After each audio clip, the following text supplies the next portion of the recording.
guys, and welcome back to another video. My name's Destiny and I do book things here. Today we're going to talk about Salem's Lot by Stephen King. I'm actually going to give you 2 pros and 2 cons on this one. It was a 4-star read for me, so it wasn't anything to write home about. But on the same hand, I really did enjoy it. So yeah, so if you want to hear about my thoughts on this, stay tuned.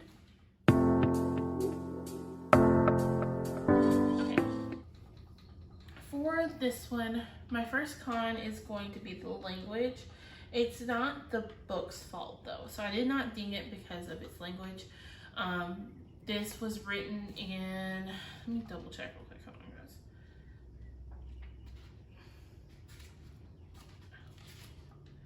Yeah, it doesn't tell me at all.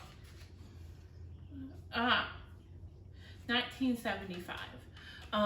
This is actually set in like the 60s, I believe.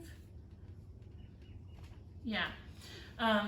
So in 1975, we weren't as sensitive to certain things as we are now. So I don't really hold it against it, but if you're not comfortable with that kind of language, you're not comfortable with outdated terms, terms you would never use today, some borderline racism, I wouldn't read this just because of where it sits today.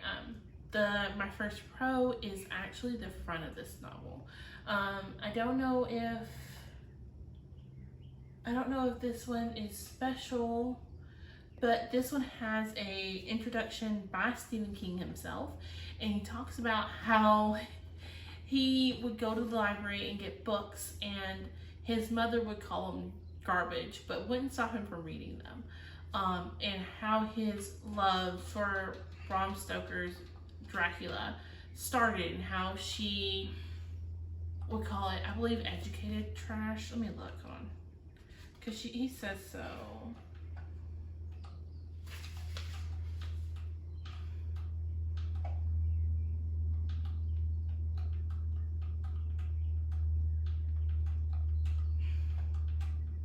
Yes, trash. Oh, she called it something else.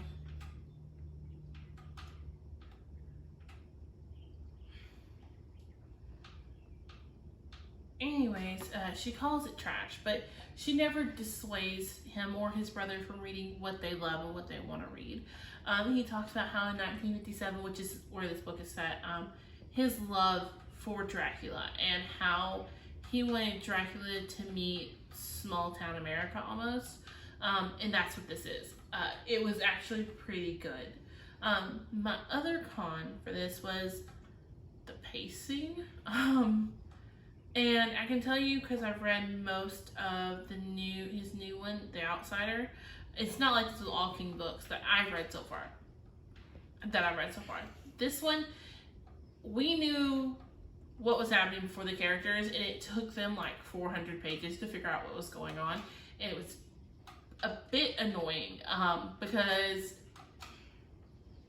you knew what was going on. If you've ever read about vampires, watched anything about vampires, you knew what was going on.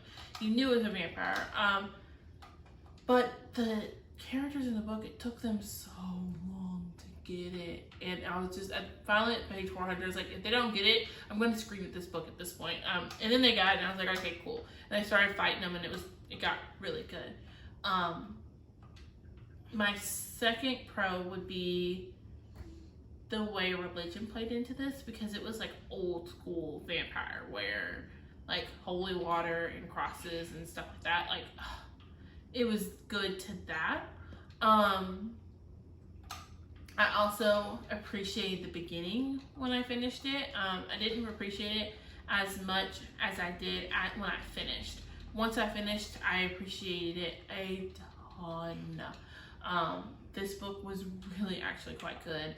It was a 4 out of 5 star, so it wasn't anything, it wasn't anything to write home about. I don't really feel the need to reread it. That's why I got a 4-star out of 5.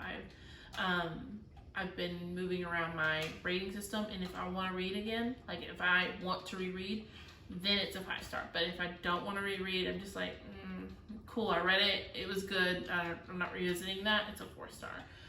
So this was a 4-star, but guys, if you're looking for some old school vamp reading, like if you like that suspenseful, you know what's going on, but the characters don't, you'll love this, and I do suggest it. Again, I do want to put warning on some of the language and some of the way they handle things, because it was written in 1975. So yeah, but that would be my short review on Salem's Lot. Bye guys, I will see you in my next one. Yeah.